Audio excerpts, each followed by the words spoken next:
അതേ പോന്ന്. I should open. No.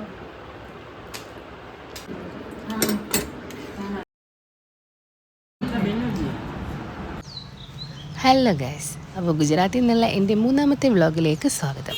ഇപ്പോൾ ടൈം ഒരു 8 മണിയൊക്കെ ആയിട്ടുണ്ട് രാവിലെ. അപ്പം നമ്മൾ എണീറ്റൊന്ന് റെഡിയായിട്ട് താഴേക്ക് പോവാണ്. ഇത് ഹസ്ബൻഡ് വീടിൻ്റെ 2ാമത്തെ നിലയാണ്. ഇവിടെ 2 റൂമാണുള്ളത്. ഒന്ന് പപ്പയും മമ്മിയും യൂസ് ചെയ്യും, മറ്റേതിലാണ് ഞങ്ങൾ കിടക്കുന്നത്. ഇവിടുന്ന് മേലേക്ക് ഒരു റൂം കൂടി ഉണ്ട്. അവിടെ ഹസ്ബൻഡ് അപ്പൂപ്പനും അമ്മൂമ്മയും യൂസ് ചെയ്യുന്ന മുറിയാണ് കേട്ടോ. അവർ മേളിലാണ് കിടക്കുന്നത്. അപ്പോൾ നമ്മൾ നേരെ താഴേക്ക് ചെന്നു. ഇത് കണ്ടു, ഇതാണ് ഗുജറാത്തി കലണ്ടർ. എനിക്കിത് കണ്ടിട്ട് എനിക്ക് വായിക്കാൻ അറിയില്ല കേട്ടോ. ഹിന്ദിയായിട്ടൊരു ബന്ധമില്ലെന്ന് എനിക്ക് തോന്നുന്നത്. ഇതെന്തോ പഞ്ചാംഗം ആണെന്നാണ് എനിക്ക് തോന്നുന്നത്. അതിങ്ങനെ ക്ലിപ്പ് ചെയ്ത് വെച്ചിട്ടുണ്ട്. അപ്പോൾ നേരെ അടുക്കളയിൽ ചെന്നു. അവിടെ ഓൾറെഡി ചപ്പാത്തി പപ്പയും മമ്മിയും ദാദിയും കഴിച്ചു കഴിഞ്ഞു. അപ്പം ഞങ്ങൾക്ക് വേണ്ടിയിട്ട് ഒരു വെയിറ്റ് ചെയ്യായിരുന്നു. മമ്മി ആണെങ്കിൽ തുണി അലക്കിയിടാനായിട്ട് മേളിലേക്ക് പോയിട്ടുണ്ട്.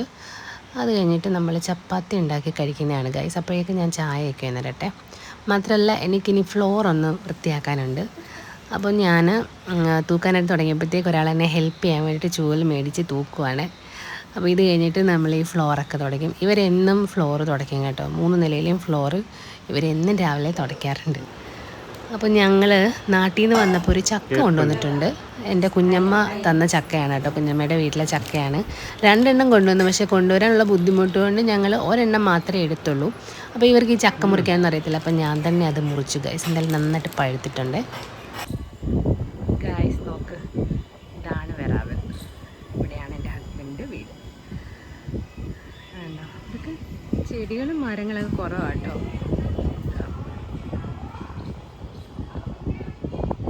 ഇവരിവിടെ താമസിക്കാൻ വന്നിട്ട് ഇപ്പോൾ ഏകദേശം 20 വർഷമായി എന്ന് പറയുന്നു. അന്ന് ഇത്രയും വീടുകളൊന്നും ഇവിടെ ഇല്ലാതെന്ന് ഹസ്ബൻഡ് പറഞ്ഞേ.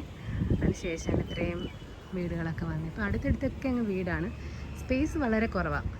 അപ്പോൾ ഇതിങ്ങനെ ഹസ്ബൻഡ് വീടായാലും ഇത് മേലോട്ട് ഒരു 3 നിലയായിട്ടാണ് പണിതിരിക്കുന്നത്. ഞാൻ ഹോം ടൂറൊക്കെ വേണ്ടി പിന്നെ കാണിച്ചു തരാം കേട്ടോ. രാവിലെ ഫൈറ്റർ പ്ലെയിൻ പോകുന്ന സൗണ്ട് ഞാൻ കേട്ടപ്പോൾ ഓടി മേലെ വന്നതാണ്. പക്ഷേ ടെറസിലൊന്നും അധികം ആൾക്കാർ കാണാനൊന്നും വന്നിട്ടില്ല. എനിക്ക് തോന്നുന്നു അവർക്ക് ഇതൊക്കെ സ്ഥിരം കാഴ്ചയായിരിക്കും.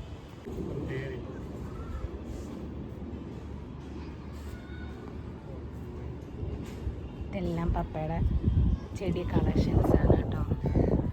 പുള്ളിക്ക് ഭയങ്കര ഇഷ്ടമാണ് ചെടിയൊക്കെ. ഈ ഫൈറ്റർ പോകുന്നുണ്ടോ? ഞങ്ങളിത് കാണാനായിട്ട് ശരിക്കും മേളിൽ വന്നതാണ്. വീണ്ടും വരുമായിരിക്കും. അതേ പോന്നു.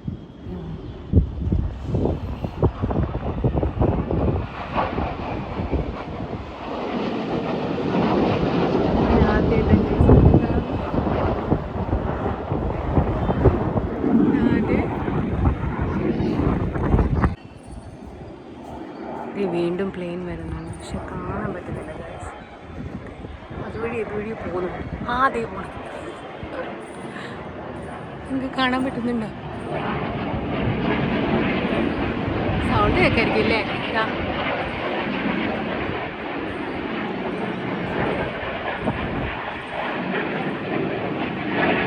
ഗൈസ്, ഗുജറാത്ത് വെറാവൽ എന്ന് പറയുന്ന സ്ഥലം. അങ്ങ് അപ്പുറത്ത് കടലാണ്.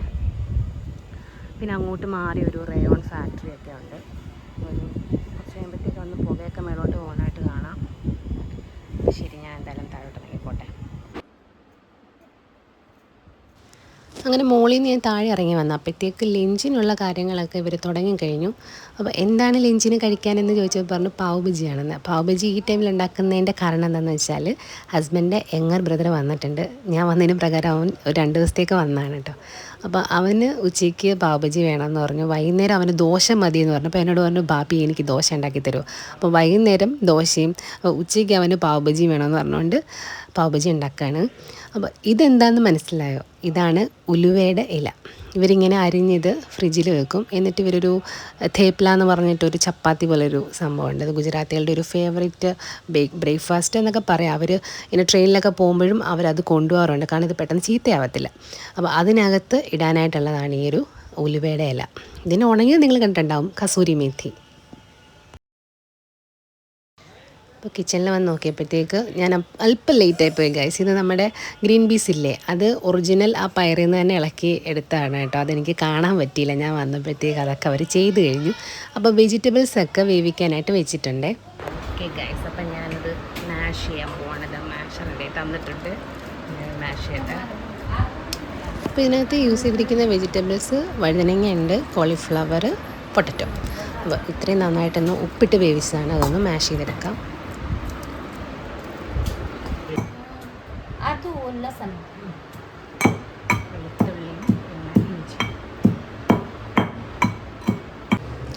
നമുക്കിനി പാവ് ബജിയുടെ മസാല ഉണ്ടാക്കാനായിട്ട് തുടങ്ങാം ഗൈസ്. അപ്പോൾ എണ്ണ ഒരുപാട് ഒഴുകുന്നുണ്ട്. ഇത് കാണുമ്പോൾ തന്നെ ഹാർട്ട് അറ്റാക്ക് വരുമായിരുന്നു. പക്ഷേ ഇത് കപ്പലണ്ടി എണ്ണയാണ് കേട്ടോ ഇവർ യൂസ് ചെയ്യുന്നത്. ഇത് വലിയ ഹാംഫുൾ അല്ല എന്നാണ് ഞാൻ ഗൂഗിളിൽ നോക്കിയപ്പോഴും എനിക്ക് മനസ്സിലായത്. പാവ് ബജിയുടെ മസാലയാണ് കേട്ടോ. ഇത് നമ്മൾ പുറത്തുനിന്ന് മേടിക്കുന്നത് 10 രൂപയുടെ ഒരു പാക്കറ്റാണ് കണ്ടത്.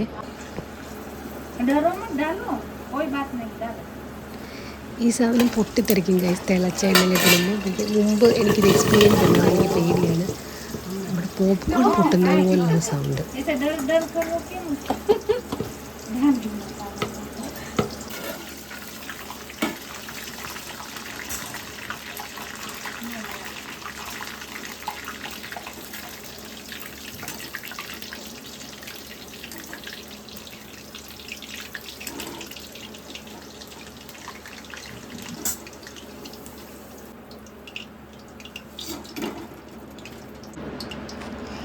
ഇനി അല്പം ഹിങ്ക് ഇടുവാണേ. അപ്പോൾ മുമ്പത്തെ വീഡിയോയിൽ ഞാൻ ഹിങ്കിനെ കുറിച്ച് പറഞ്ഞിട്ടുണ്ട്. അപ്പോൾ നമുക്ക് വയറ്റിൽ ഗ്യാസൊക്കെ ഉണ്ടാവാതിരിക്കാൻ വേണ്ടിയിട്ട് ഇവർ എല്ലാ കറിയിലും യൂസ് ചെയ്യുന്ന ഒരു പൊടിയാണിത് കേട്ടോ. അപ്പം മമ്മി എന്നോട് പറഞ്ഞു ഞാൻ തന്നെ ഇത് ഉണ്ടാക്കി നോക്കാനായിട്ട്. ഞാൻ തന്നെയാണ് ഈ ഇൻഗ്രീഡിയൻസ് എല്ലാം ഇട്ടുകൊണ്ടിരിക്കുന്നത്. ഇപ്പോൾ ഇട്ടത് വെളുത്തുള്ളിയും ഇഞ്ചിയും കൂടി ചതച്ചതാണ്. അതുകൊണ്ട് നമുക്കത് നന്നായിട്ടൊന്ന് ഇളക്കി കൊടുക്കാം.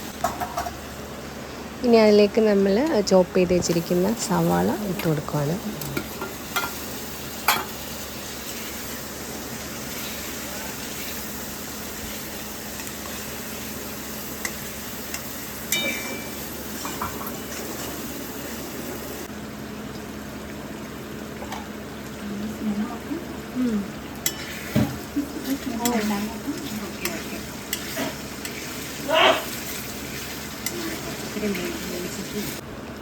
ഇനി നമുക്കതിലേക്ക് നമ്മൾ ചോപ്പ് ചെയ്ത് വെച്ചിരിക്കുന്ന തക്കാളി ചേർത്ത് കൊടുക്കണം. ചോപ്പ് ചെയ്തല്ല, ശരിക്കും മെഷീനിലിട്ടൊരു പേസ്റ്റ് പോലെ ആക്കിയെടുത്താണ്.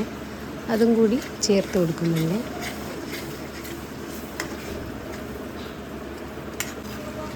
ഇനി കാശ്മീരി ചില്ലി പൗഡർ, അത് ഒരു 2-2.5 സ്പൂൺ ഇടുന്നുണ്ട്.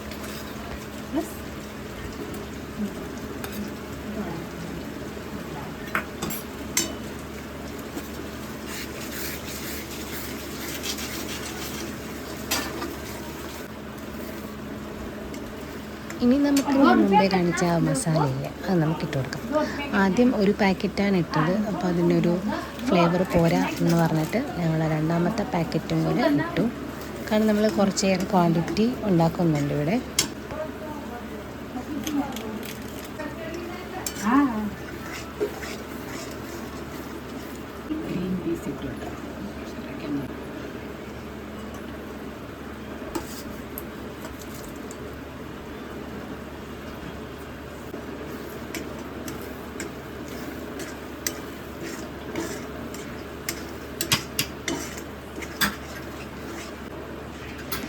ഇനി നമ്മൾ മാഷ് ചെയ്ത് വെച്ചിരിക്കുന്ന പച്ചക്കറി ചേർത്ത് കൊടുക്കാനായിട്ട് പോവാണ്.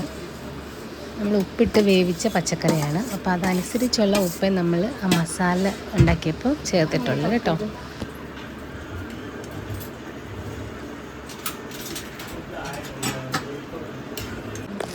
ഇനി ഇതിലേക്ക് അല്പം വെള്ളം കൂടി നമുക്ക് ഒഴിച്ച് കൊടുക്കണം. ഈ വെള്ളം നമ്മൾ പച്ചക്കറി ആ കുക്കറിൽ വേവിച്ച വെള്ളമാണ്. അപ്പം അത് തന്നെയാണ് നമ്മൾ ഇതിലേക്ക് ഒഴിച്ച് കൊടുക്കുന്നത്. പച്ചവെള്ളം അല്ല കേട്ടോ, പച്ചക്കറിയുടെ ആ വെള്ളം തന്നെയാണ് ഇതിനകത്ത് എനിക്ക് ഒഴിച്ച് കൊടുത്തത്.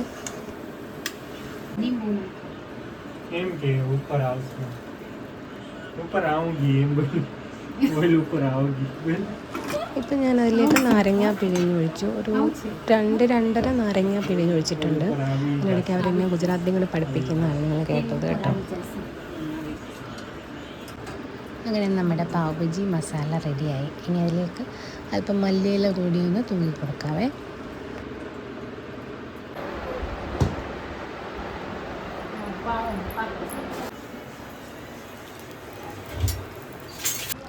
അപ്പോൾ ഗൈസ്, നമ്മുടെ പാവ് ബജി ഇവിടെ റെഡി ആയിട്ടുണ്ട്. അതിൻ്റെ കൂടെ കഴിക്കാൻ സവാള വന്നിട്ടുണ്ട്.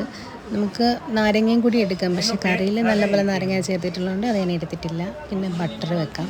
ഒരു ബട്ടർ യൂസ് ചെയ്യാറില്ല, അതുകൊണ്ട് ബട്ടർ ഇവിടെ ഇല്ല ഗൈസ്. എനിക്ക് വേണമെന്നുണ്ടായിരുന്നു. പിന്നെ പപ്പടമുണ്ട്. പപ്പടം വറുത്തതല്ല, ചുട്ടെടുത്ത പപ്പടമാണ്. പിന്നെ ചാസം. അപ്പോൾ ഞാൻ എന്തായാലും ടേസ്റ്റ് ചെയ്ത് നോക്കട്ടെ. അപ്പോൾ വീഡിയോ ഇഷ്ടമായെന്ന് വിചാരിക്കുന്നു. അപ്പം മറ്റൊരു വ്ളോഗുമായിട്ട് ഉടനെ തന്നെ വരുന്നതാണ്. അപ്പോൾ അതുവരെ ബൈ.